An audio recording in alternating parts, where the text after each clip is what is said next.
Sino naman kaya ang hindi may HB o ma-high blood sa pagkain ng karne ng baboy? Bukod sa masyadong mataba, ubod pa ng mahal. Kaya ang maraming Juan, kahit hindi mahal na araw, pass muna sa pagkain ng karne. Once a week lang po kami kumakain ng baboy kasi po mahal po ang presyo ng baboy. Kami po, madalang po kaming makabili ng karning baboy dahil po sa taas ng presyo ng mga bilihin.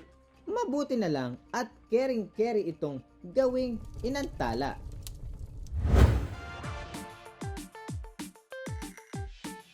Ang kawander nating si Archie, kinalakihan na raw ang pag-aantala ng karne. Ang inantalang baboy po ay dito po sa Nueva Ecija kasi ang inantala po ay dito po, salita po yan, means po ay binitin or inantala po, yun po yung klase ng pagluluto. Tapos po, pag po yun po naging antala na at benrito, yun na po ang tinatawag naming chicharon palutik. Kahit daw nung nagtrabaho pa sila sa Dubai, may baon-baon siyang inantalang baboy. At lalo na, hindi naman sikat ang karne ng baboy doon. At ayon naman kay Chef Jab Bulawin, ang pag-aantala ng karne ay isang sinaunang paraan na pag-iimbak ng pagkain. Katulad na lang ng kimchi sa Korea. At ng sarili nating burong isda. Dahil nung unang panahon naman, wala naman talaga tayong ref, no, sa bahay. So kinakailangang matutunan nila ang pag-iimbak ng pagkain. So, ginagamit talaga nun kadalasan nung panahon na yun ay pagtutuyo ng mga pagkain. Kung hindi naman kaya ay pagbuburo. Kung makikita nyo po, ngayon po nakabilad na ang ating balat. Kung gaano po katagal, wala pong oras, depende po sa araw. Ang ginagamit po namin ay buho, kawayan po. Unang-una po ay ito ay siyempre hindi po kinakalawang. Umiiwas po tayo siyempre sa kalawang at pagkain po yung ating sinasampay.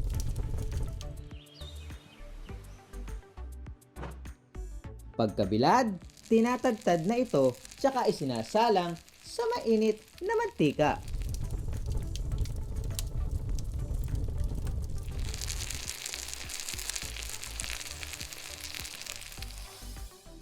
Ito po siya.